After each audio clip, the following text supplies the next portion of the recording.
Bloque de Incorregibles acá con la compañía de la periodista venezolana Maybor, que nos está visitando y está haciendo toda una serie de alusión a temas que son críticos para la realidad de Estados Unidos y también para América, para todo el mundo, y bueno, y una situación en la cual China cada vez está más en una actitud creciente de dominio. Continúa con tu relato, Maybor, que te Sí. escuchamos con Bueno, mucho yo quería hacer hincapié en el caso de América Latina. Espacios dejados por los Estados Unidos han sido tomados en materia geopolítica, tú dejas un espacio y te lo toman. Pero en este caso es un enemigo de Occidente, que es China, que mantiene esa alianza estratégica con Rusia y con Irán. Nosotros en estos momentos que estamos aquí conversando con ustedes, Nicolás Maduro está firmando nuevos acuerdos con el régimen de la República Islámica de Irán en Caracas. El presidente de Irán está en Caracas, llegó ayer a firmar una serie de proyectos que nadie sabe exactamente ni qué son ni cómo se van a desarrollar, porque desde el año 2006, cuando quedó electo en Irán Mahmoud Ahmadinejad, Chávez desarrolló una especie de amor con Mahmoud Ahmadinejad que duró hasta su muerte. Ellos Aquí eran también. como novios, como Aquí amigos, también. a tal punto que si ustedes buscan, a todos los que nos están escuchando, las imágenes están grabadas, todavía no las han borrado porque no tienen por qué, en el velorio de Hugo Chávez, y Mahmoud Ahmadinejad pegaba gritos y lloraba la tristeza, con mucha tristeza, la partida de Hugo Chávez. Pero esto significaba otra cosa más. Venezuela, desde el punto de vista histórico, no había tenido relación, no teníamos ni siquiera una embajada de Irán. Hoy en día Irán es uno de los socios estratégicos de Venezuela. Tienen vuelos con Teherán directo. Nosotros tenemos empresas iraníes, pero lo peor del caso es que se le ha entregado una parte de la industria petrolera venezolana a Irán a través de una serie de convenios que son secretos, que los venezolanos no conocen. Y también pues se le ha entregado otras áreas de producción que, a raíz de todo lo que ha ocurrido con el desplome de PDVSA, que está convertida en una especie de gran cascarón inútil en Venezuela en estos momentos, la gente no tiene gasolina, hubo un nuevo recorte, y a pesar de que el régimen ha señalado que las refinerías empezaron a trabajar nuevamente, eso no es así. Sin embargo, observamos como personajes de la talla del presidente de la República Islámica de Irán, un régimen absolutamente que desprecia las libertades y que desprecia el Estado de Derecho, está recibiéndose con bombos y platillos. Pero me quiero ir un poco más allá.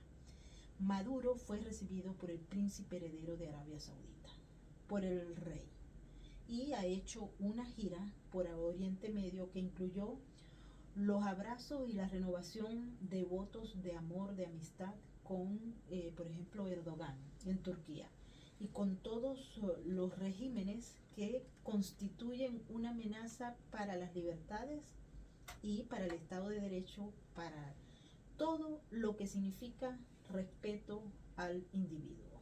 Lo que quiere decir es que en estos momentos Maduro se está legitimando. Maduro está entrando en la esfera acompañado por todos sus socios, incluyendo a Lula da Silva, que lo recuerdan, andaba de paseo por allá por Brasilia, y a Petro, que está en estos momentos en salsa, porque salió a relucir lo que muchos ya nosotros lo conocíamos, se había denunciado, que es que Petro no llegó al poder por las vías que muchos pensaban que sí había llegado, es decir, por el voto legítimo de los colombianos. El ex embajador ahora de Colombia en Caracas, muy amigo de Maduro, el señor Armando Benedetti, ha denunciado que lo quieren matar, incluso. ¿Pero por qué? Porque, bueno, salieron a relucir una serie de audios en los que se señalaba que había un financiamiento externo, ilegal, muy peligroso, que había usado el gobierno de Petro durante la campaña no era el gobierno, perdón, era la campaña, en la costa de Colombia, en la zona que es más pobre, pero donde se mueve mucho dinero proveniente de los carteles, para comprar votos, para acomodar para que Petro llegara. Y una de las amenazas que hacía Benedetti antes de que Petro le agarrara el teléfono, que lo regañara y lo destituyera, que él se sentía poderoso, porque estaban hablando de dos, o sea, son criminales como una especie de operadores, y el tipo dice, bueno, es que si no hubiese sido por mí, por esos 15.000 millones, Petro no hubiera ganado la presidencia. Sí, se lo dice en una conversación directa a la secretaria de Petro, que es la persona de confianza. Fue secretaria de Petro, no recuerdo el nombre, durante 7 años y ahora estaba con un cargo muy importante de gobierno, en donde le reclamaba, entre otras cosas, que quería dejar de ser embajador en Venezuela, porque él entendía que era un trato de segunda, y que quería ser ministro de Defensa o ministro del Interior. Y como le dijeron que no, se cabrió y empezó a abrir el pico. Claro, y estaba presionando. Lo interesante de este asunto es que Benedetti en estos momentos, que nosotros estamos hablando acá, él está en Turquía, supuestamente cumpliendo un compromiso que él tenía anteriormente. Pero él llega a Turquía cuando Maduro sale de allá. ¿Okay? Ese era un paseo de todos estos individuos por la rueda de la fortuna en aquel lado del planeta. Maduro se va a Arabia Saudita y regresa a Caracas, y pareciera que hay como una línea de acción y operaciones que se hacen en un tiempo bien pensado, y por supuesto que nosotros los que venimos del futuro, nosotros decimos que venimos del futuro, porque somos capaces de detectar cualquier elemento que tenga que ver con el régimen del socialismo del siglo XXI en donde quiera que lo veamos.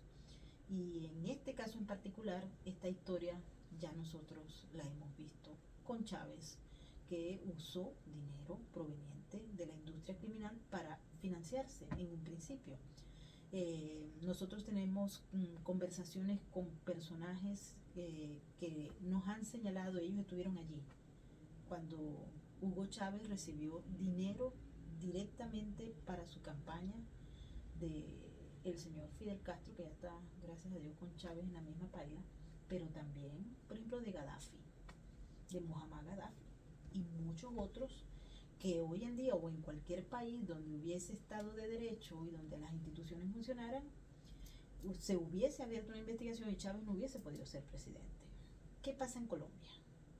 Y esto lo digo con todo el dolor de mi alma. Nosotros en el siglo XIX, Venezuela y Colombia éramos un solo país.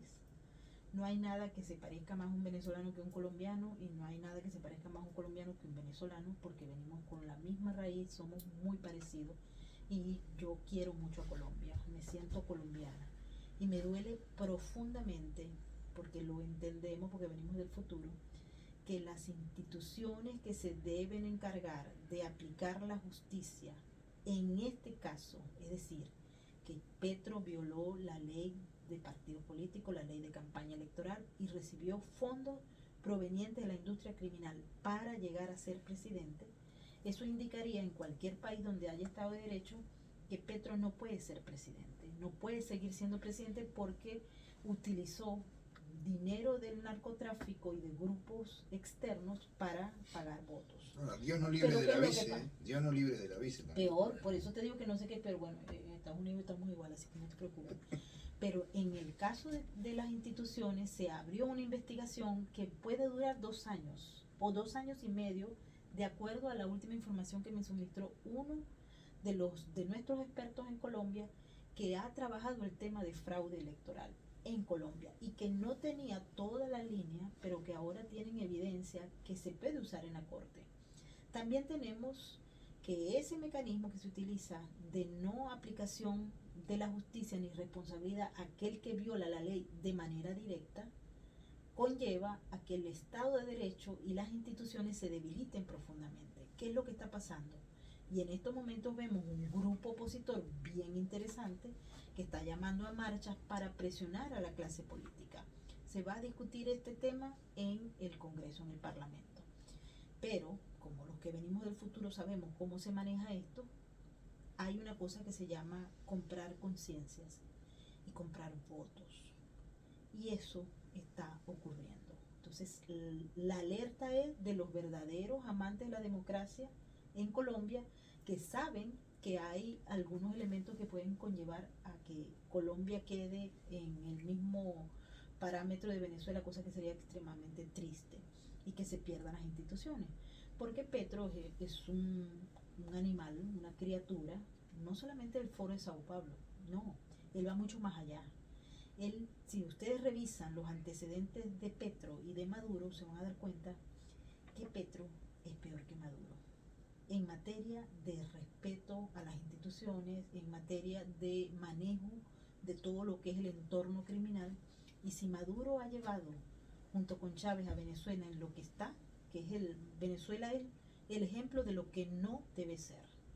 Imagínense ustedes a Colombia con un Petro que podría ser el amigo, el maestro de Nicolás Maduro. Y una Colombia que tiene un arsenal militar interesante y una industria militar interesante. Estamos De hablando acuerdo con Estados Cotecmar, Unidos. de Sikorsky, que tiene la principal usina de helicópteros fuera del mundo, de Estados Unidos en Colombia. Estamos hablando de un ejército muy bien pertrechado por lo que tuvo que pasar y una potencialidad industrial que Venezuela no tiene a nivel de defensa, ¿no? Y tenemos otro elemento clave, y es que allí se habían insertado operadores del castrismo y operadores del régimen de Maduro antes de que se generara la posibilidad de que este señor Petro llegara a la presidencia. Porque recuerden que en las antiguas elecciones, cuando el señor Iván Duque ganó la presidencia y estaba Petro a muy poco de tenerla, se denunció que habían agentes operadores del régimen chavista buscando votos, comprando votos y armando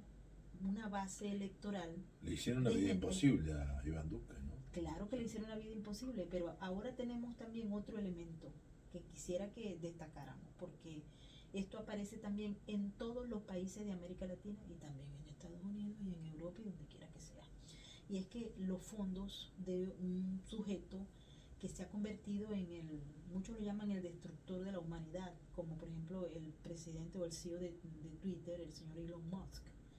Hay otros que lo llaman el destructor del sistema económico y otros que lo llaman el aspirante a rey global. Estamos hablando de George Soros.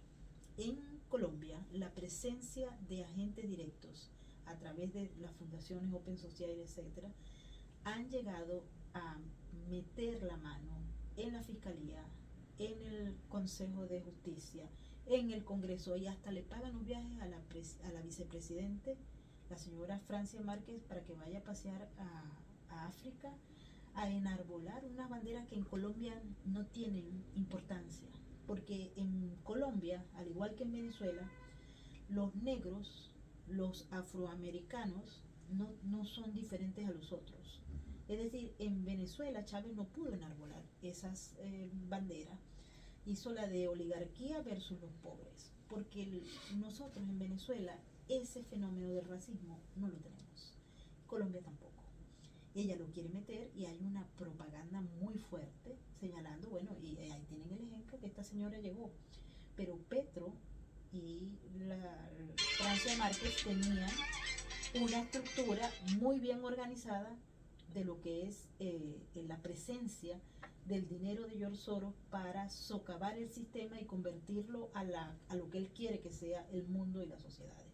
Pero también había fondos y movimientos en la antigua administración colombiana, solo que Petro prácticamente está entregado con esa agenda de la Colombia humana, etcétera, y todo lo que representa el programa de gobierno en contra, por ejemplo, de la economía fósil, en contra de todo lo que está pasando y en transformar el país, las instituciones, en un modelo de lo que quiere George Soros, pero adicionalmente a ello de lo que quiere el crimen organizado transnacional.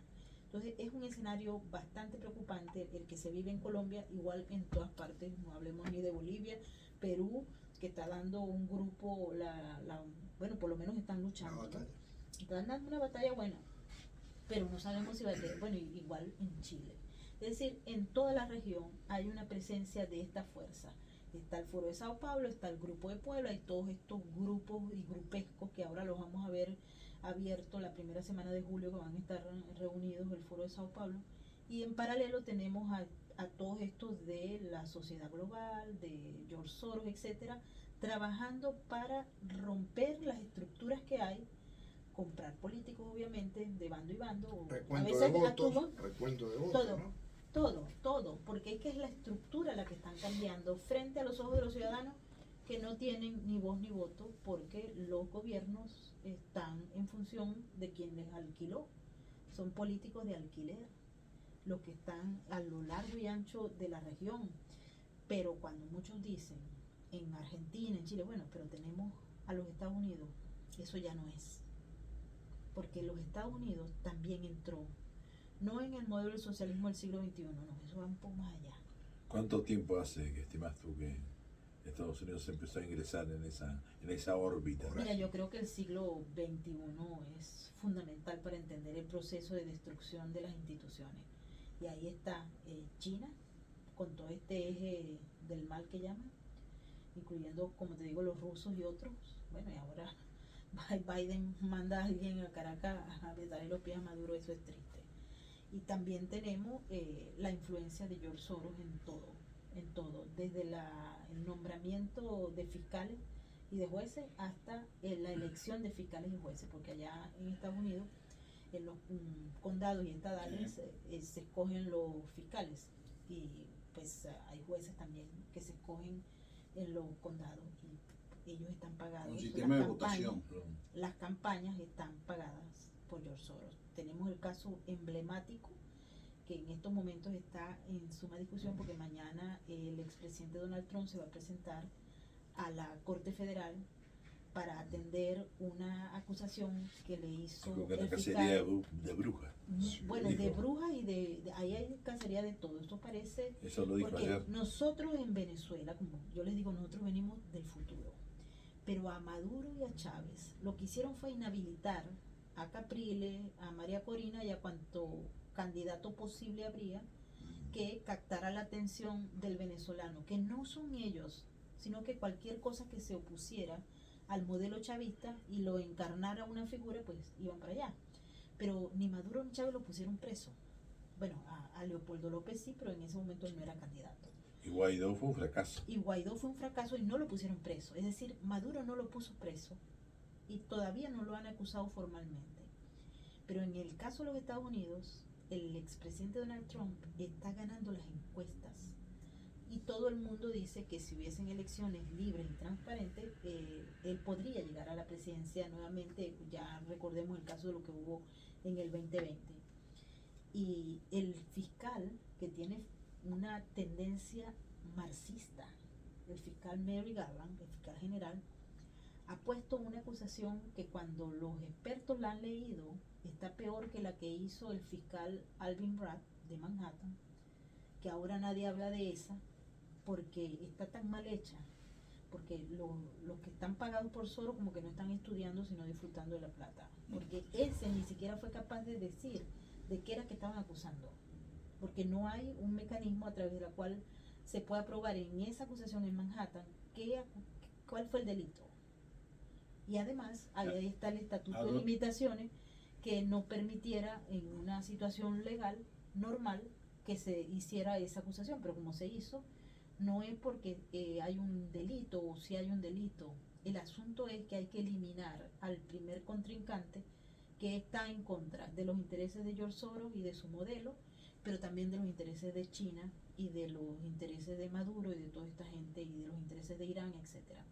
Y esto se está presentando como una especie de escenario tan interesante para nosotros los politólogos, para mí es fascinante. Pero a la vez es muy triste observar que hemos llegado a esto.